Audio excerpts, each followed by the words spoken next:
I always start off with, with something funny, something happy. And at the end of all my jokes, I always end by saying, I don't make them up, I just repeat them. Yeah. And the reason why is because I really don't make them up. Right. I steal from everybody. Yeah. I've gotten jokes from you name it, I will get it. Yeah. And so if I'm at a conference and I hear a good joke, I'm writing the joke down before I'm listening to the rest of the story because I know I'm gonna need that joke. And so an awful lot of the jokes that I tell, I've already heard them from somebody else. But now the difference is that you got to place yourself in the story. You got to make people think that it's real, which is why I always end by saying I don't make them up. I just repeat them. Yeah. And but folk all over the country were like, Father, you got to write all those jokes down. And I never realized how many I had been using through the years. And I ended up with over 100 and something jokes that, relate to faith, relate to, dealing with children, and of course relates to football, because you got to have some good football jokes in there too. Because for so long, all we had was jokes about football. But now we got championships. Right, especially the Saints, but we're doing good now. We're doing good. Now, one of the stories you tell us is your version of the creation story. Yeah. Can you share that with us right now? No, you can't get the whole one. No, hold on. Give us the abridged. This will be the whole interview. Give us the abridged version, and then you got to buy the book for the rest of it. Oh, yeah, because in the creation story, what I did was I actually took a version of the creation story that Bill Cosby told back in probably the late 60s. Right. I heard it on like an old cassette. And no, what's a cassette, Father? I'm dealing with them kids. Yeah, I'm messing with you. And so, I then took Mike Patan, who is now living in the Diocese of Lafayette and traveling the country. Mike was the director of youth ministry for New Orleans for quite a long time. And so Mike had this thing we did at a retreat for St. Edmunds out of Lafayette called the Magic Go Word, where he would say go and the kids used to have to slap, clap, and snap their finger. Well, my theory was, well, wait a minute, take the creation story, bring this go word together.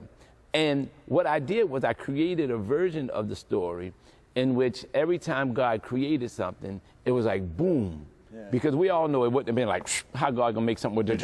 It's gonna be like a boom. Yeah. And so every time I say the word boom, the kids have to slap, clap, do a double snap, and then they yell, hoop, there it is. Yeah, okay. For the old folk, that means, look, honey, it's over there. And so they would have to say, hoop, there it is. And so as I go through the creation story, every time God creates something, they're yelling, hoop, there it is. So it brings the creation story to life. And then of course they love the fact that I can roll off everything from creation. So God said, he created, the light, the sky, the firmament, the sun, the moon, the stars, birds in the air, fish in the water. And when I'm rolling everything off, they're like, oh, wait a minute. It's just hilarious. Yeah. But what it does is it brings it to life. And I've had so many kids around the country that'll say, I have never, ever gotten the creation story like that.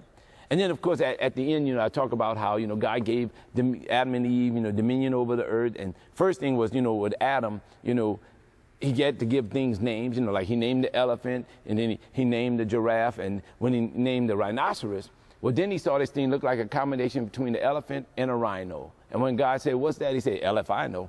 And so, thank you very much. They paid me good money for that.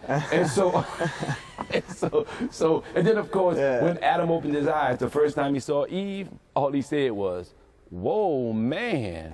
Oh, yeah. Get it? Woman. Okay. It's always like so funny because the kids are like, I have never, ever experienced it like this.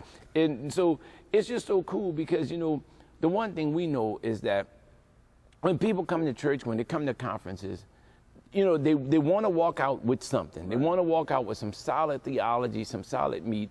But before you can, get them ready, you got to give them the antipasta. You got to give them something to get them ready to eat the meat. Right. And that's exactly what I do with like stories and jokes. Is I give you that warm up, and then, bam, at the end I'll hit you.